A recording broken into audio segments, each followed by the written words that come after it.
you grew up in a musical family, Yeah. right? Everybody is sort of involved in that kind of Yeah. world in one way or another.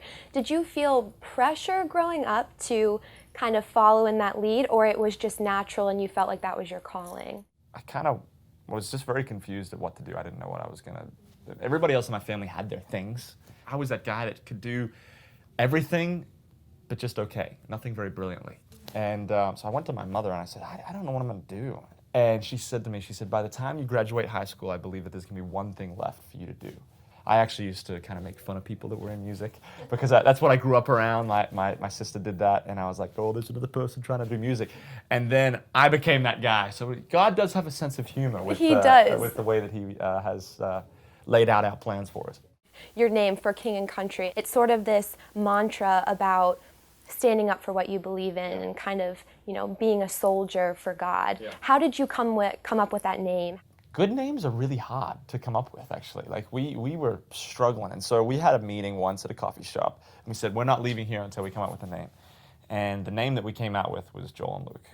And as musicians, we were incredibly creative, and that's all we could come up with. And so we were working on our first album, Crave. And Joel came into the studio one day with the band name All the King's Men. And the producer at the time, our producer at the time, spun around in his chair and said, no, what about For King and Country? Like the old British mantra that they used to chant before going into battle. And Joel and I both looked at each other like, man, there's really something to that.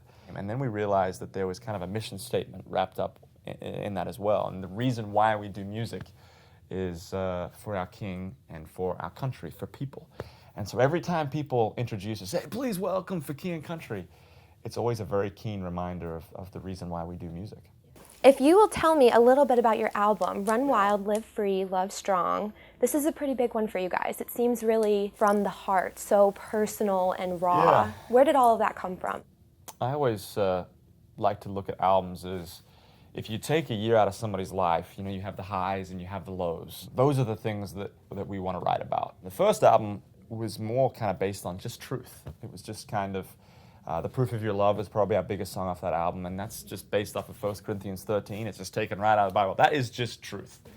And this album, a lot happened in our life, and so we wrote about all those things. And so that's why I think it does feel like it was kind of a page taken out of our journal, because that's the stuff that really happened in our life. And your song, the video for Without You, Yeah. I watched that the other day, and Yeah. man, I really felt like I went through your Yeah. heartbreak with you. When I wrote the song, we wrote it out in LA with a very good friend of ours. And he had known that I'd been sick, and he said, hey, why we went to dinner that night, and he said, well, tell me all about it. Just give me all the gory details. And so I told him everything about, my past, few months, and he, the next morning we show up to write, and he says, Luke, we have to write that song. We have to tell that story. And then when we were recording it, Joel and this friend of ours, Matt, said, hey, what about we get your wife to sing on the song? And because the chorus says, I don't want to live without you. And so that was really what my wife had said. And so we were like, oh, let's do that. So then we finish it, and we've got this song. And we were very, very proud of it. We thought that this is, for me personally, because it was more my story, it was everything that I had hoped. I don't want to live without you. I'm not ready to live without you. And so let's dance a little, laugh a little, and hope a little more.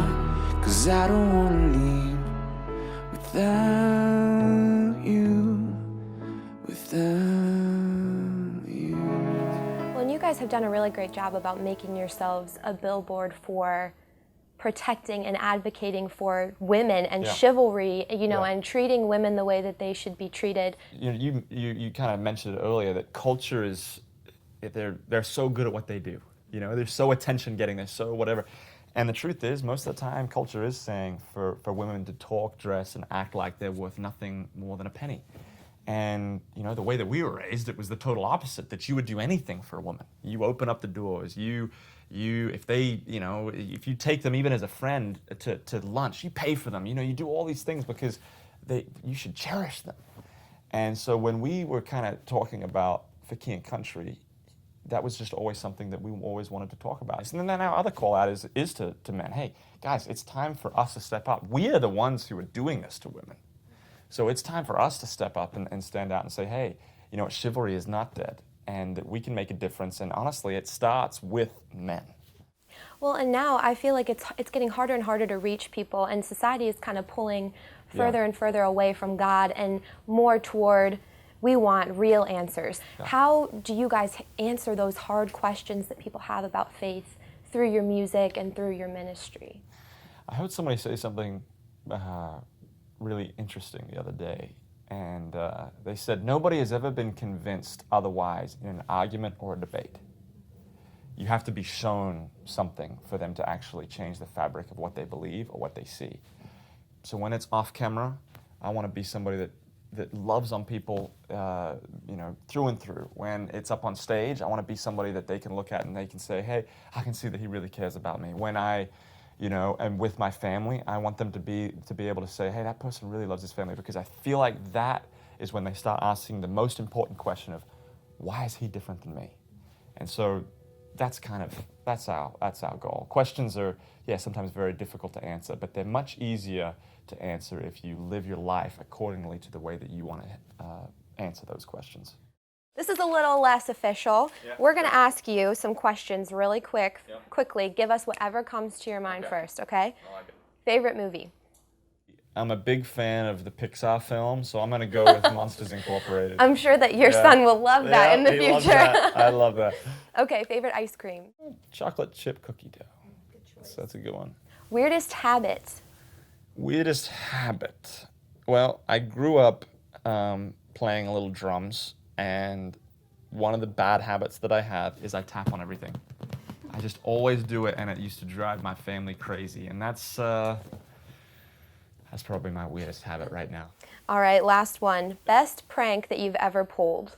One of the things that we did do to some of our band members the other day, this might not be the best, and I don't know why it was so funny, but we just, you know, a lot of times backstage they have like vegetable trays, and we just decided to get carrots, little carrots, and just put it in one of our band members' like shoes, socks, and it literally was weeks before he figured out where everything was. So then they start to smell bad, and so I'm gonna go with that. It's pretty pitiful, but I'm gonna go with that. I'm sure there will be more in the future. We'll talk to you later about it, and I expect something really big. Yes, I need to pull a prank just so I have something for interviews. Yeah, there you go. Exactly.